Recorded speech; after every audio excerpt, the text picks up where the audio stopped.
Looked at the clock on my desk and thought about the 31 years that had led to this exact moment. The Meridian Distribution Platform. My platform, built from nothing.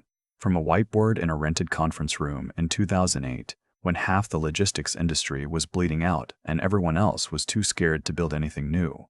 I called it MDP internally. Everyone else just called it the system. Like it had always existed, like it had always worked. Like it had just appeared one morning and started routing 14,000 shipments a day across 22 states. It hadn't always existed. I had built it, and I was the only person in that building who still remembered what it looked like before. My name is Nathan. I was 53 years old, Senior Vice President of Operations at Stratton Freight Solutions, and I had given that company everything: 3 recessions, 2 ownership changes, and 1 divorce that my ex-wife very clearly attributed to the fact that I cared more about fulfillment center efficiency than I cared about being home for dinner. She wasn't entirely wrong. I want to be honest about that. About all of it, because this story isn't a fairy tale, and I wasn't a perfect man. I was a man who built something real, who made certain choices along the way, and who believed, genuinely, stupidly believed, that the work would protect me. It didn't. But something else did. Let me start with Owen. Owen Stratton was 29 years old when his father, the founder, handed him the title of Chief Operating Officer.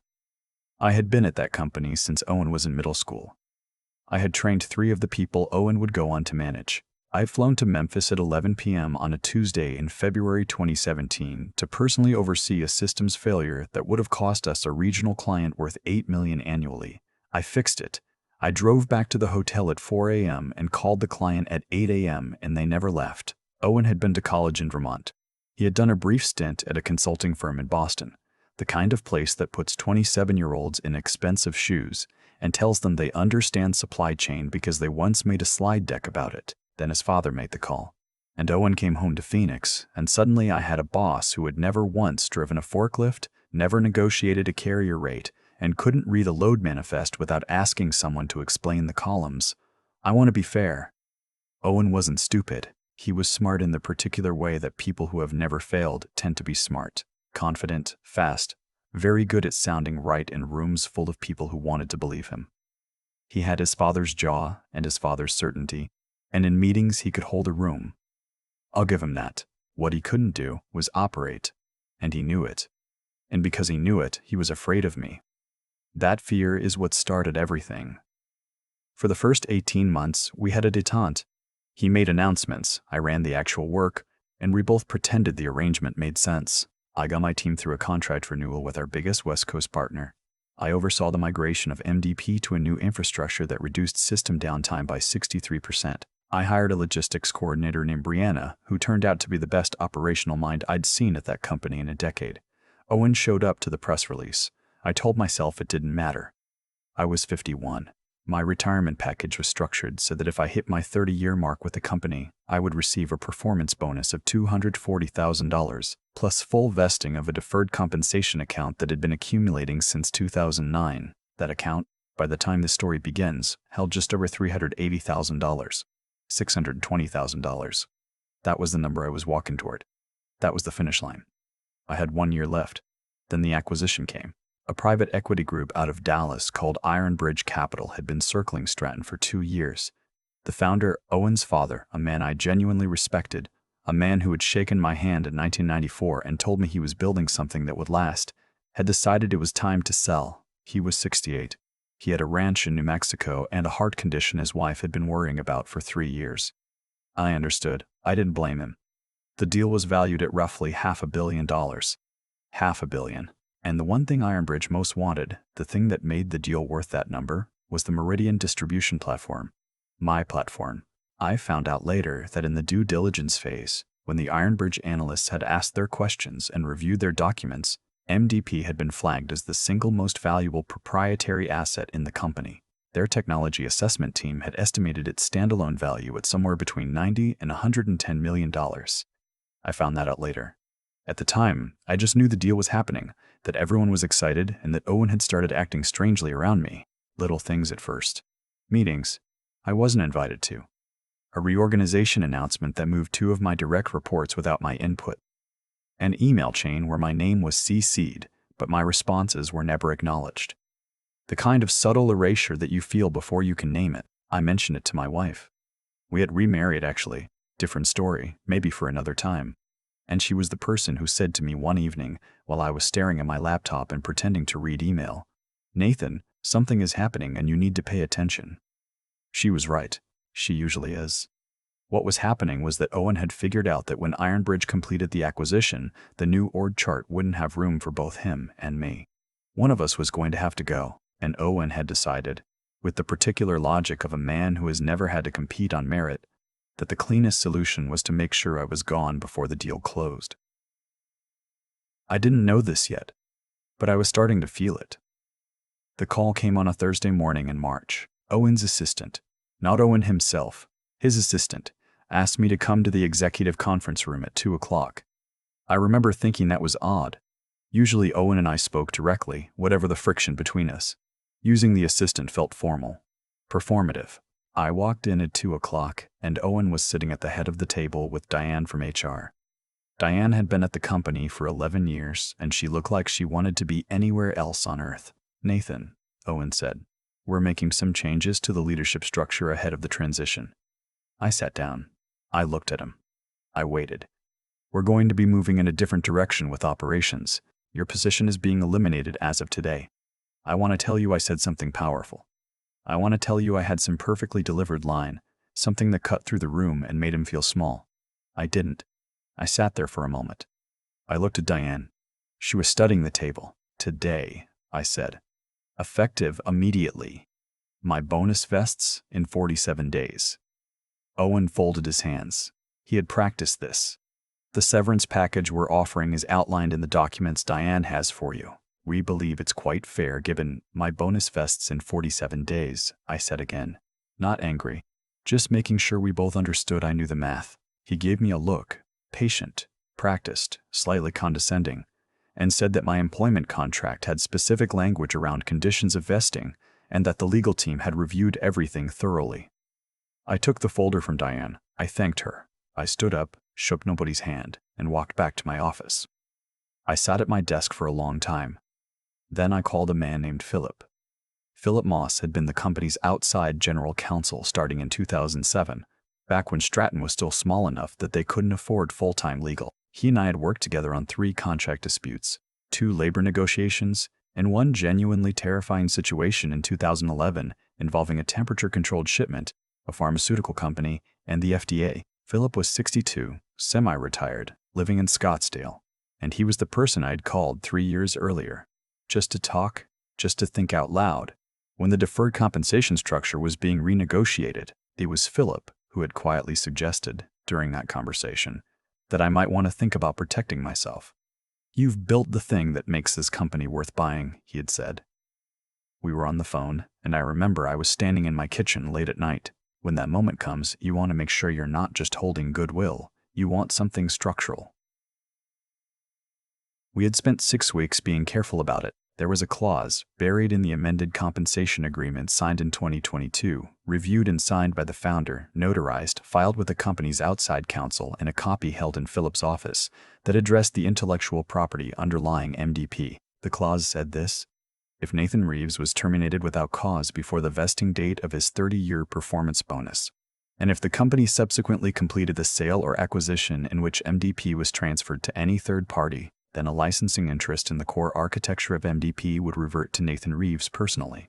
Not ownership of the software itself, not the data, the licensing interest in the architecture, the structural framework that I had designed and documented, the thing that would cost any buyer tens of millions of dollars to replicate if they didn't have the right to use it. Philip had shown it to the founder directly. He signed it. Philip told me, 3 years later, when I called him from my office after Owen had fired me. I was there. The founder had signed it. He had understood it. He had agreed to it. I think because, on some level, he had known this moment was possible and had decided, quietly, that I had earned a protection. His son did not know the clause existed. This is important.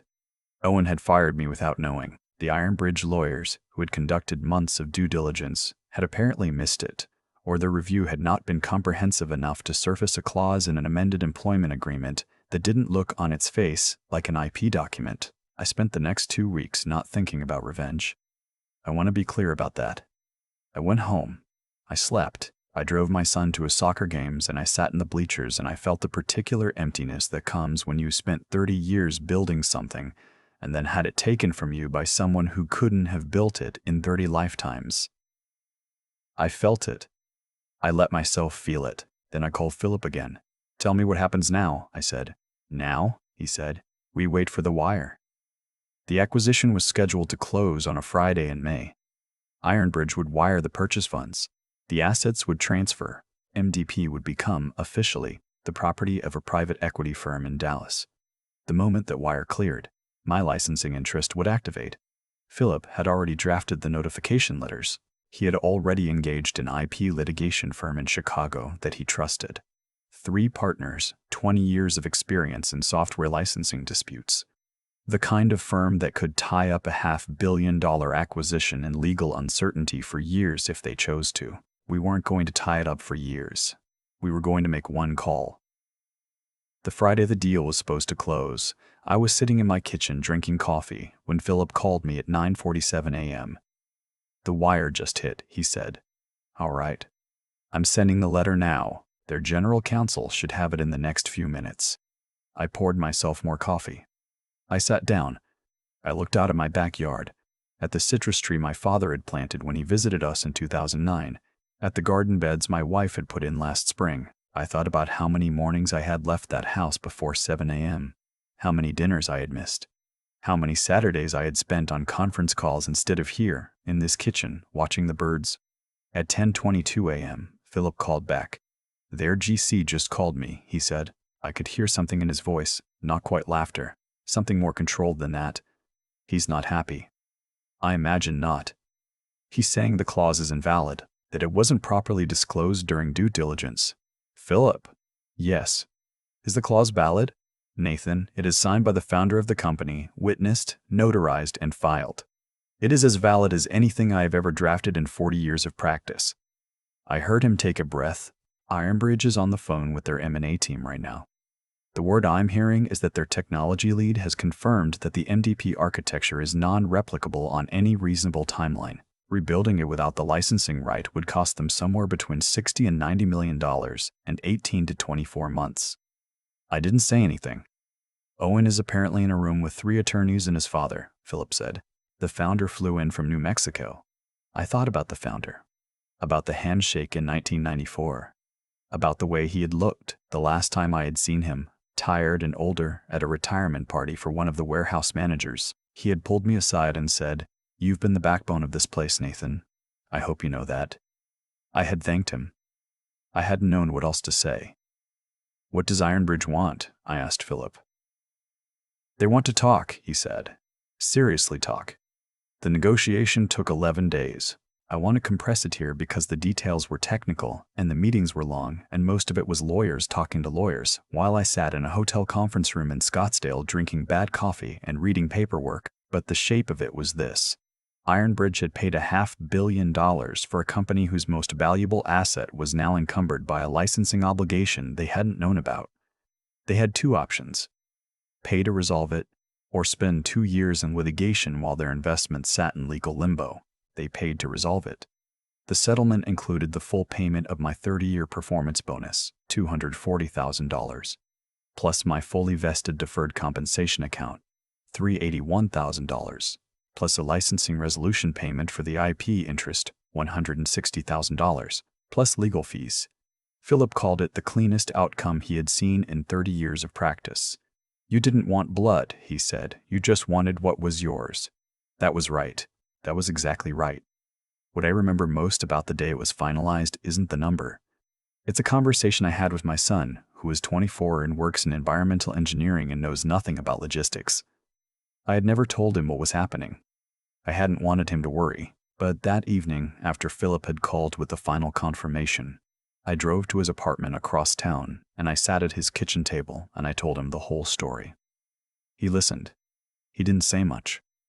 At the end, he said, "Dad, you set that up 3 years ago?" Philip suggested it. I listened. He was quiet for a moment. Then he said, "That's actually kind of incredible." The thing about building systems, I said, is that you learn to think about failure modes. You plan for the thing going wrong. You build in the protection before you need it, not after. He nodded slowly. I thought about 31 years. About the Memphis night. About the whiteboard where MDP had started as a concept I had sketched out with a black marker, standing in a borrowed conference room talking to two people who weren't sure it was possible. About every early morning and every late night and every conversation where I had stayed calm when I didn't feel calm, had solved the problem when I was exhausted and didn't want to solve any more problems. I thought about Owen, sitting in a room with 3 attorneys and his father, learning that the man he had fired 47 days before the finish line had been ready for exactly this. I didn't feel triumphant. Not exactly. What I felt was something quieter and more specific. The feeling of a person who had done the work, protected the work, and watched the work protect him back. I had built the foundation, and when they tried to pull it out from under me, they found out I was still standing on it. I retired that summer. My wife and I took a trip to Portugal, somewhere we had talked about going for 15 years and never actually gone. We spent 2 weeks walking around Lisbon, eating sardines at outdoor tables, staying up too late, not once talking about fulfillment center efficiency. On the last night, she raised her glass and said, "To the next 30 years." I raised mine. "To building things that last," I said. I've had a lot of time to think about what actually happened in that conference room. Not what Owen said, not the folder Diane slid across the table, but the chain of events that made that moment possible, and the chain of events that made it survivable. Owen thought he was ending something. He was actually completing a circuit I had wired 3 years earlier. That's not luck. That's not fate in any mystical sense. That's what happens when a person builds carefully, protects their work honestly, and refuses to assume that goodwill alone will hold. I had done the work for 31 years. The ethical part, the part I'm most at peace with, is that I never sabotaged anyone, never lied, never manufactured a crisis to make myself necessary. I just built something real, documented it thoroughly, and when Philip suggested I protect it, I listened. That's the part I keep coming back to. Listening.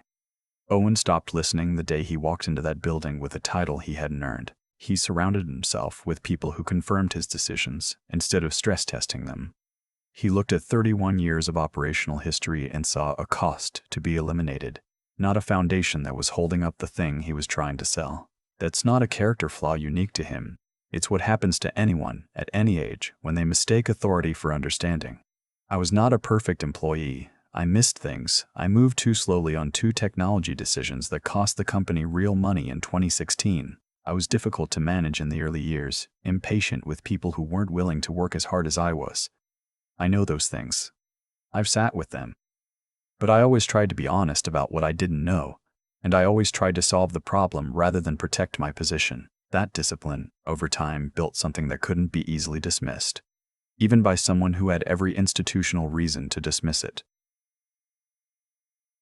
Philip used to say that the best legal protection is the kind that never has to be used. We ended up having to use it, but the reason it worked was because it was legitimate, built on real value, documented honestly, signed by a man who understood what he was signing. There was no trick in it. There was no trap. There was just a quiet acknowledgement, made years in advance, that the people who build things deserve to be protected as much as the things they build. My son asked me once if I felt guilty about what happened to the acquisition, the delays, the costs, the disruption. I thought about it honestly. Ironbridge had bought a company without understanding its most important asset. Owen had fired a 31-year employee 47 days before a vesting date to save a payout that was, in the context of a $500 million deal, almost nothing. The disruption that followed was a direct consequence of those 2 decisions. I didn't manufacture it. I simply existed at the end of the chain they had built. What I want people to take from this, if anything, is something simpler than revenge and more durable than anger. Build real things. Protect them through legitimate means. Pay attention when someone with more experience than you suggests you think ahead. And when the moment comes where someone tries to take what you built by treating your years as a liability rather than an asset, you want to be standing on ground that is actually yours. I built that platform. I documented it. I protected it legally and ethically. And when the wire cleared on a Friday morning in May, 31 years of work spoke clearly for itself. That's all it ever needed to do.